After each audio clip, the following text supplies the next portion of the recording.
You're listening to the Zach Gelb Show on Fox Sports 920, The Jersey. Welcome back in, 609-919-9200. This is the Zach Gelb Show, Fox Sports 920, The Jersey. Time right now in our Princeton Orthopedic Associates studios, 4:16. This is the Zach Gelb Show. And, of course, last night was the draft lottery, and the process is coming to fruition because the Sixers get the third overall pick. Via the pick swap, you already got Ben Simmons, Joel Embiid, Dario Saric, and you're going to continue to add on assets throughout the future as you have the Lakers pick unprotected next year and then the Kings pick unprotected in 2019. Let's go out to the phone lines right now and welcome in a man that played for the Sixers and got a chance to be an assistant coach and now is at Temple doing great stuff on Fran Dunphy's staff, and that is Aaron McKie, who's kind enough to hop on board with us right now. Aaron, appreciate a few minutes. Thanks for the time, and how are you? I'm wonderful, Zach. Thanks for having me, man. Well, thank you for coming on, and we always appreciate talking ball with you. So the Sixers had the third overall pick. We're hearing names: Josh Jackson, Jason Tatum, De'Aaron Fox, Malik Monk. As the great basketball player that you were, who do you want to see your former team take with the third overall pick?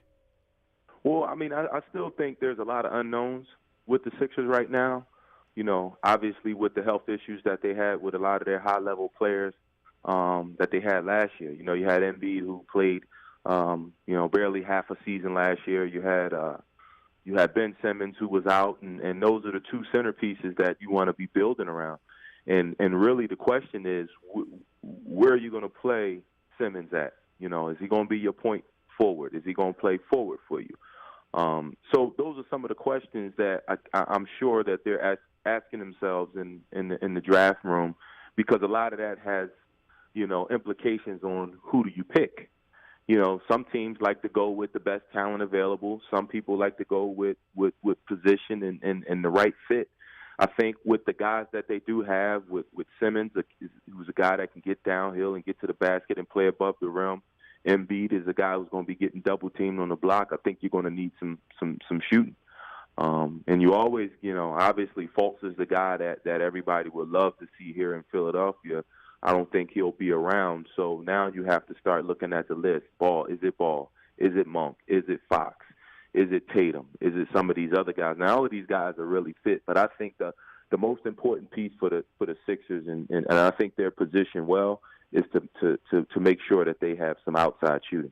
I have a feeling that Ball's going to be going number 2 to the Lakers. It just seems that way since LeVar has been positioning for that, and we know that at the end of the day it's Magic Johnson's decision. But I agree with you. I think Fultz is going 1 and Ball's probably going 2. So if they look at a shooter and they need a shooter, it seems like Malik Monk is the person that you're advocating for, Aaron. Yeah, I think he'll be a really good fit.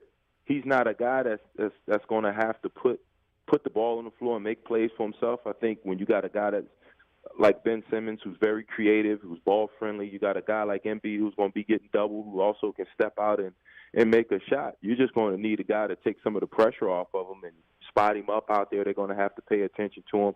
I see him in the mode like a Bradley Beal, you know, who's coming off of, you know, those guys didn't advance, but he played really well in the playoffs. And it's going to take him some time to get adjusted to the NBA life, but I think that kid is an outstanding athlete, and I think he can really shoot the ball. He can really stroke the ball.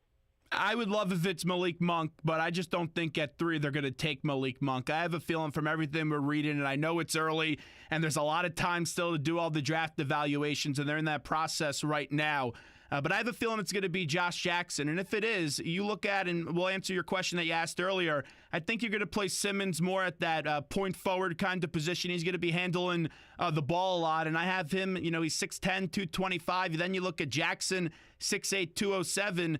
That's a lot of big guys with as you add him in with Saric and also Joel Embiid. If it was Josh Jackson, and I know his shooting has been inconsistent, but still over 35% from 3, what would your reaction be if it's the man out of Kansas? Listen, any of those guys I'll take with the size and athleticism that they got. I think they will give them versatility. And hopefully you have a guy like Covington, you have a guy like, if you do take Josh Jackson, you have a guy like Stauskas, those guys who was inconsistent last year in shooting the ball, and that's supposed to be their specialty. Those guys get better at doing that. And now it looks really good when you got a playmaker on one side of the floor, you got a playmaker on side of the floor, and those guys are constantly attacking and getting downhill, and defensively they can go out there and they can switch 1 through 5. I'm comfortable with Embiid playing some of the point guards when you switch off. Those guys give you versatility and they give you size, and they'll be moving forward, if that's the case, if they was to get Jackson, they'll be a load to handle later on down the line. Aaron McKie with us right now on the Zach Gelb Show. We all know the passion that you played with and all the work that you put in when you were an assistant with the Sixers. Just what has this last few years been like during the process? What has it been like for you to watch, since you do feel very emotional about the team and you want to see them do well? It's been tough for me. I mean, you think about it, I'm a Philly guy. So I grew up watching the Sixers, and at that time, that's when they was at the height, when, Dr. J, Mo Cheeks, and Bobby Jones, and Andrew Toney, and all of those guys. So, and, fortunate for me, I got a chance to play on some really good teams that we had. But, you see these guys getting better with each year. The concerns that I have is, you hear Embiid talking, and he's waiting for, LeBron, or they're waiting for, and that's just his perspective on it. It's not coming from the organization. When LeBron is ready to retire, they're ready to take off. Well, you have some pretty good teams that's also in the Eastern Conference. You got a Boston Celtics team that's in the Eastern Conference Finals, who's going to have the first pick. You got a Washington team that's emerging and that's getting better. You got Atlanta Hawks team that's right there. And you got a team who I think is going to be really good moving forward in the future, the Milwaukee Bucks. So you got a lot of other teams that probably sitting up saying the same thing. That's pretty much set like the Sixers, where they have the pieces in place and they're just looking for that one guy to put it all together. I think the Sixers are a few steps away. I think they have to get some experience along with those young guys that they have, and it's going to be interesting to see. I know everybody's excited in the city of Philadelphia. They're excited to see the growth, and they want to see it come to fruition. And I think, we're starting to get to that point. And hopefully, it starts next year, those guys making the playoffs and just building from there. Do you think it would behoove them to bring in a veteran presence, a guy that knows Philadelphia very well, and Kyle Lowry? Would you be for that? Absolutely. I think he gives them grit. I think he gives them toughness. I think he gives them experience. He gives them all of that. He's been in those playoff atmospheres. He's been in those situations, and he can give those guys some guidance. He can take pressure off a guy like Ben Simmons, who would have to handle the ball and be in those late game situations, and they can share in that role. He can help a guy like Embiid, where he's a guy that can attack and get downhill and make them better with live passes to the basket. So I definitely think those guys need 2 to 3 guys with some playoff experience that can help them along. Since you're a Philly guy and you got to live a dream playing for the Sixers, and you guys almost won a championship with that team that went to the finals and lost to the Lakers, when you look back at your career in Philadelphia as a player, just what stands out? And when you were playing a little bit, did you ever pinch yourself and say, man, I grew up dreaming about doing this, and now it's actually happened? It was a dream all my life, and even now I still can't fathom it. Like, just being able to play Simon Gratz High School, being able to play at Temple University, being able to play for the Philadelphia 76ers, and on top of that, being able to play in the finals for my hometown team that I grew up watching and getting to meet some of my idols, Charles Barkley, Dr. J, Maurice Cheeks, who coached me when I was here with the Sixers. It was just a great experience, and it just, the stars aligned for me in that situation, and I'm excited, and I'm hoping that they get back to that point, which I know they will. I think Brett Brown does a really good job with the team and developing them guys, and they're right there. Aaron McKie with us right now on the Zach Gelb Show, Fox Sports 920 The Jersey.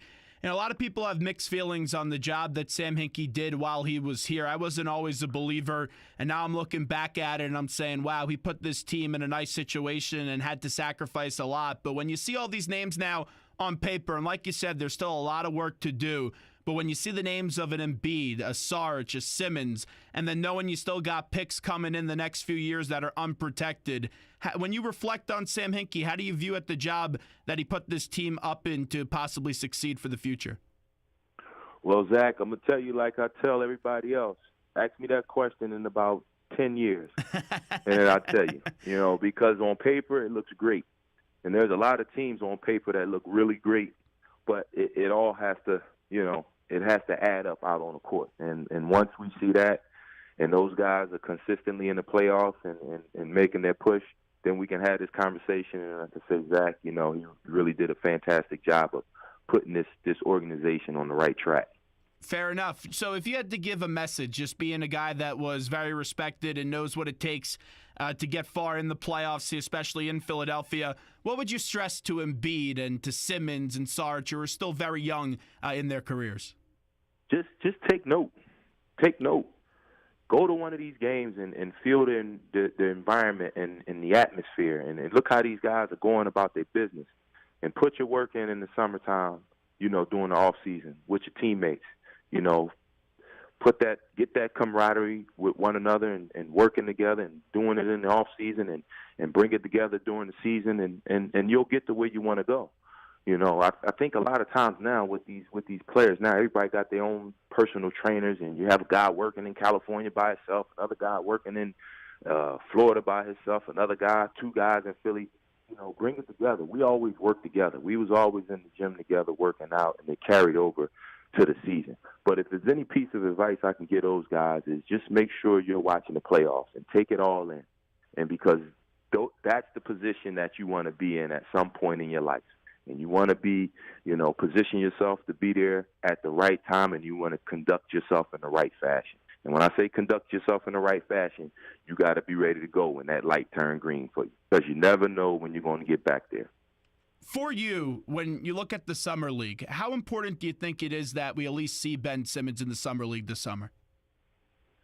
Well, I mean, you still have to take his health in consideration. Me personally, I would love to see him in the Summer League. And I think it would be very beneficial for him just to get some experience, get that conditioning, get that game-like speed under your belt.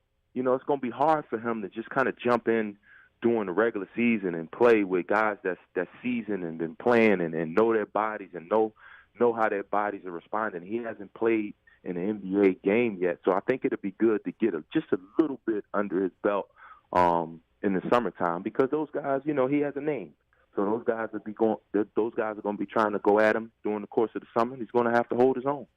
Wrapping up with Aaron McKie, who joins us right now. Coach, you got a chance this year when you were at Temple as an assistant to go up against Jonathan Isaac and prepare for him. You did have a victory, but Isaac went for 19-7. Just give me the scouting report on that young man. He's long. He can score on all three levels. I mean, he got to be a 7-footer, long as his arms are 6'10", long arms. He could play around the basket. He could score in traffic. But I think the biggest thing, he passed he passed the eye test. Looks like a player, runs like a player. I think he could really stroke the ball with his size. So I think that's what a lot of teams are looking at with him. He has to put on some weight. I think the physicality is going to get to him early on in his career, but I think he's going to have an outstanding long career as an NBA basketball player. Hey, let's talk a little bit about my alma mater for a second, because you did have some big wins when the season started, but then after that, the injuries really caught up to you. Just with the team that you have moving forward for this year, we want to see you back in the NCAA tournament dancing in March. What type of team? Tell me a little bit about the squad that you guys got coming up for this season.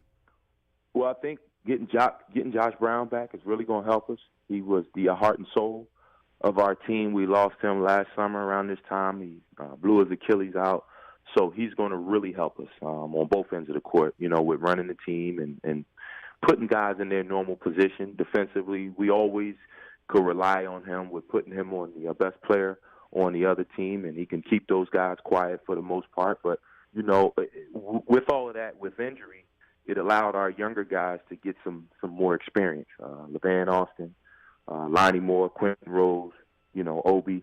Well, Obi wasn't one of the young guys, but, I think with Josh being out last year, it allowed those guys to get more minutes, meaningful minutes, and hopefully that carries over to next season, and we'll be in position to be in the NCAA tournament to make some noise.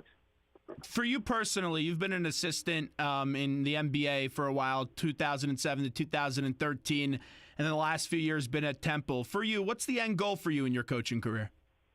I want to coach. I want to be a head coach at some point in my career. It's no rush. I think it'll happen at some point. and I'm still learning. College is so different than professional basketball. College is like being a CEO of your own corporation. You know, you put all the pieces in place. I think being in the NBA, you have GMs and presidents and all of those people that are putting the pieces in place for you. So at some point, I want to see how I fare as a head coach, as a guy that's in charge of obviously a program either in college or NBA team, a professional basketball team. Yeah, it's so funny how these things work because we see some guys go up the ranks very quickly, and then a guy like Patrick Ewing, who's done it all, had to wait a long time before he got his chance at his alma mater. How far away do you think you are? I know you said you're not in a rush, but how far away do you think you are from becoming a head coach? I don't know.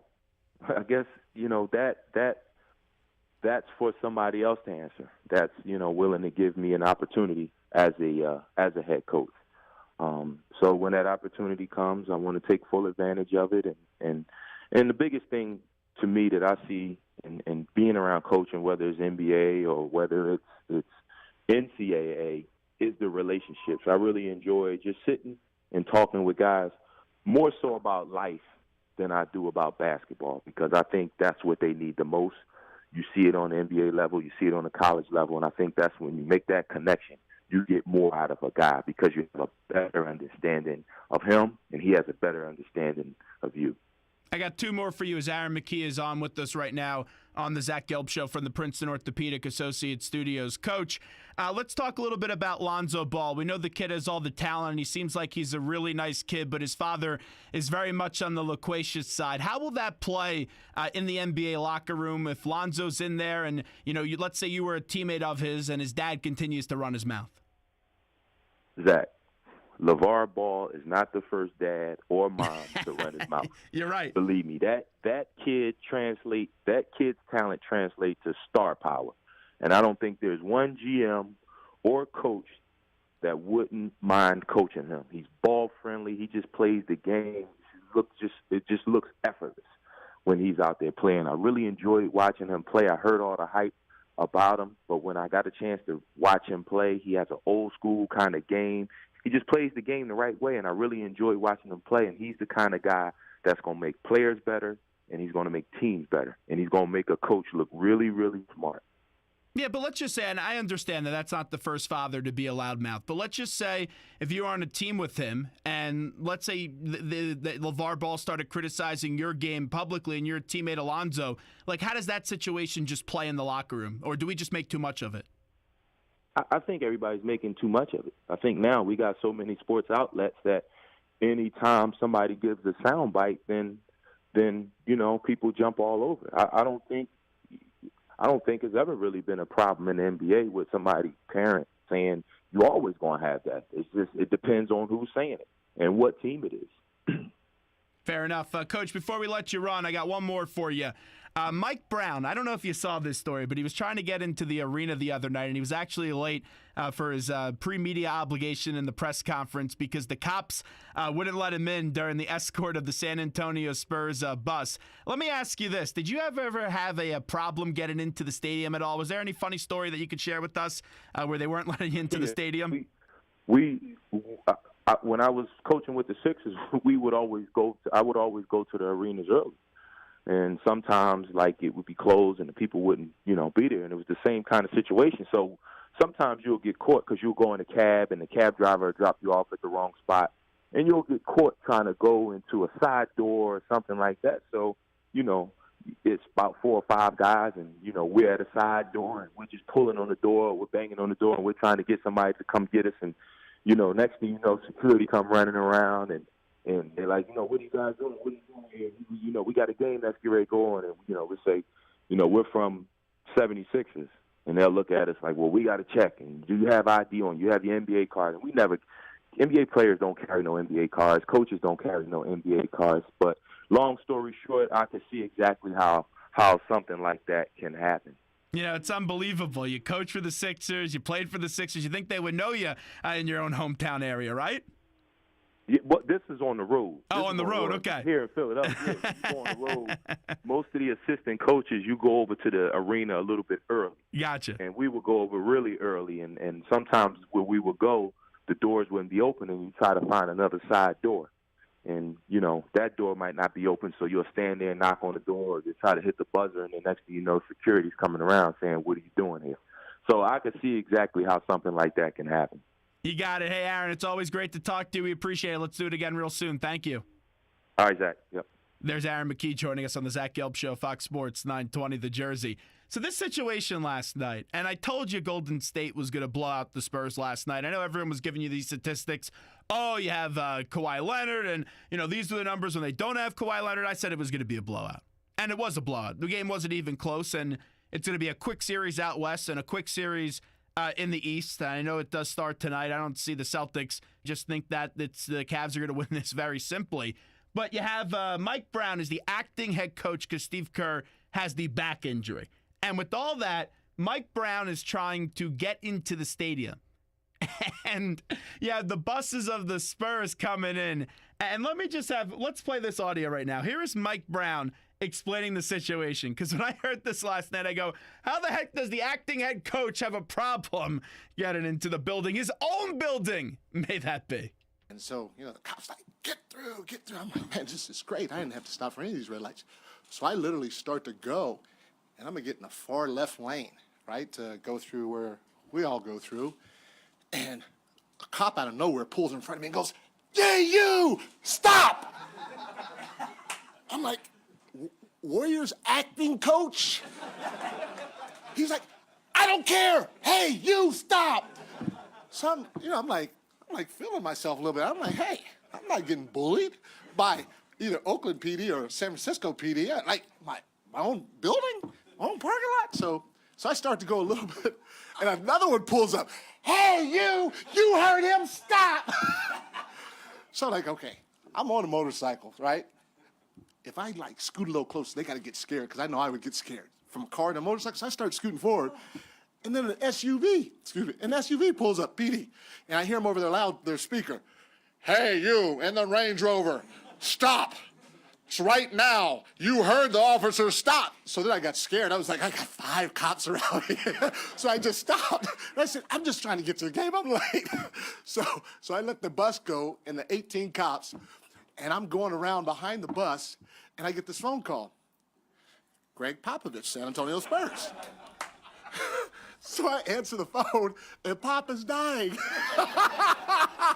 He goes, "Mikey, I didn't know that was you." He goes, "I'm sitting here. I see this black Range Rover. I see all these cops surrounding him. I see the car trying to inch forward. I'm like, he's about to get arrested." I said, "Pop," "this is my own building." And you can't get in. I know. When I saw it was you, I died laughing. So that's why I'm late. Sorry. That's great. That's just absolutely gold. He couldn't get into his whole building. And I know, he's like, hey, I'm the acting coach, you think you have a little pull there in the Golden State area, but I guess not. And the funniest part is Pop called him right away. And Greg Popovich is not a man of many words, unless if you get him talking about Donald Trump.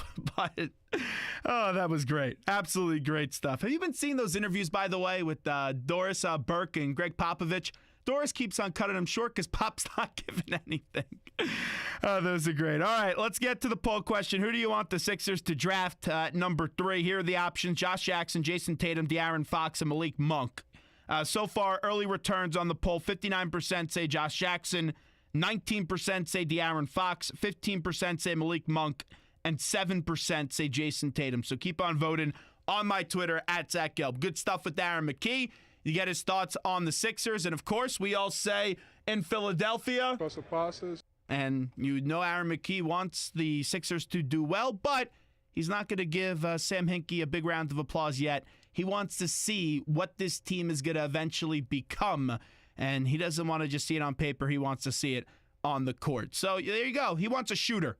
That's the big thing I took away. He wants a shooter, or you're going to be getting Josh Jackson. And when I look at the poll question, and I know a lot of people say, oh, it's early for Malik Monk at number 3. I love Malik Monk, and I would be fine if they take Malik Monk at number 3 because he is that shooter, and Ben Simmons can get him the basketball, and he could be deadly from the perimeter. But as much as I like Malik Monk, I think they're going to go with the size and the athleticism of Jackson, who's 6'8", 207, and I think it will be a fine pick. But that's going to be one tall lineup, and they're going to have to get a point guard. I know Simmons going to play a lot like the point guard, but you're still going to need a point guard presence. And that's why, even though I have not been one that has been advocating for giving Kyle Lowry a big deal, I have a feeling that Kyle Lowry now may get done and come to Philadelphia. But we'll see, because the Raptors, they could give him a 5-year deal at $200 million. If that's the case, yeah, the Sixers aren't going to, they can't physically match that because of the CBA. They have to go with the 4-year deal of max money. But if he gets 5 years, $200 million at his age, yeah, I'm going to say that he's going to re-sign with Toronto. But I don't have a feeling he's going to get that money. And I do now have a feeling that he's going to end up in Philadelphia. So 609-9199-D200, 441 is the time for the Princeton Orthopedic Associates Studios. We'll take a break. We'll come back. We'll get some audio for you from Joel Embiid, from Josh Harris, and Brian Colangelo. 1, 2, 3, 4, 5 Sixers. 10, 9, 8, 76ers. The Sixers had the 3rd overall pick in this upcoming NBA draft. More of the Zach Gelb Show when we come back. Press the pauses.